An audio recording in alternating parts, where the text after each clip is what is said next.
উত্তর ত্রিপুরার ধর্মনগর শহর সংলগ্ন প্রত্যেক রায়ে ঐতিহাসিক বড় আখড়ার মাঠে শুরু হয়েছে ঐতিহ্যবাহী ১৩৯তম পৌষ মেলা ও উত্তরায়ণ উৎসব। ১৪ জানুয়ারি বর্ণাঢ্য আয়োজনের মধ্য দিয়ে মেলার শুভ উদ্বোধন করেন ত্রিপুরার প্রাক্তন মুখ্যমন্ত্রী ও বর্তমান লোকসভার সাংসদ বিপ্লব কুমার দেব। অনুষ্ঠানে উপস্থিত ছিলেন বাগবাসার বিধায়ক যাদবলাল নাথ সহ বহু বিশিষ্ট অতিথি। প্রদীপ প্রজ্বলন ও উদ্বোধনী সংগীতের মধ্য দিয়ে মেলার সূচনা হয়। ত্রিপুরা ও প্রতিবেশী আসাম থেকে হাজার হাজার দর্শনার্থীর ভিড়ে উৎসব মুখর হয়ে উঠেছে মেলা প্রাঙ্গণ।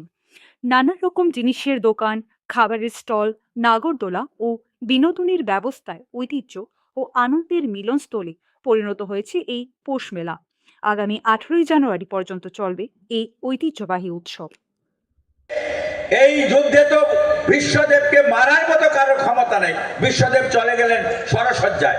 এবার সরসজ্জায় গিয়ে বিশ্বদেব চিন্তা করলেন, আমি কোন দিন দেহত্যাগ করব। আমি তো যে কোনো দিন দেহত্যাগ করতে পারি না, কারণ বিশ্বদেব হচ্ছেন স্বর্গের অষ্টবসুর এক বসু। 8জন বসু লোমশ মুনির অভিশাপে মর্তে জাহ্নবীর গড়ে শান্তনু মহারাজের ঔরস জাত সন্তান ছিল অষ্টবসু। এই অষ্টবসুর শেষ বসু হলো ভীষ্ম। উনি আর স্বর্গে যেতে পারেননি, উনাকে মর্তে কয়েকটা দিন থাকতে হয়েছে। তো উনি তো স্বর্গে যাবেন, মর্তে তো থাকবেন না। তাই উনি চিন্তা করলেন কোন দিন আমি দেহত্যাগ করব।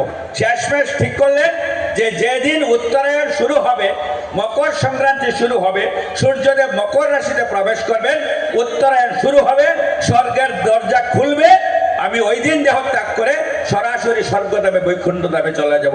জয় রাধে। এমন কি হয়ে গেল, নরেন্দ্র ভাই মোদীর নেতৃত্বে একক সংখ্যাগরিষ্ঠ ভারতীয় জনতা পার্টি সরকার আসার পর সেখানে বিনা রক্তপাত রাম মন্দির নির্মাণ হয়ে গেছে, রামলালা বিরাজমান। একই তো অযোধ্যা, একই তো ভারত। আগেও তো প্রধানমন্ত্রী ছিল, আগেও তো মুখ্যমন্ত্রী ছিল উত্তরপ্রদেশে। তার আগে হয়নি কেন? তার আগে কোনো রক্তপাত হতো? তার আগে কোনো লাখো ভক্তের জীবনাবসান হয়েছে, বলিদান হয়েছে? তো কমিউনিস্টরা তো সেটা বলবে, এটারও দরকার কি?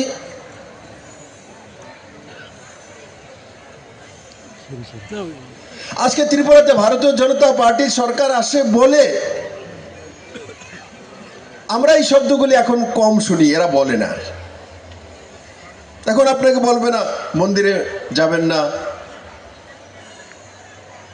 পূজা পার্বণ করবেন না, গলায় মালা লাগাবেন না, পিতামাতা মৃত্যুর পর মাথা মুন্ডন করার দরকার নেই,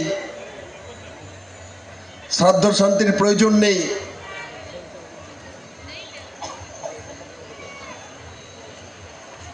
আজকে ভারতীয় জনতা পার্টির সরকার আছে বলে আমাদের কমিউনিস্টের বন্ধুরা এই কথাগুলি এখন বলে না আপনাদের সামনে।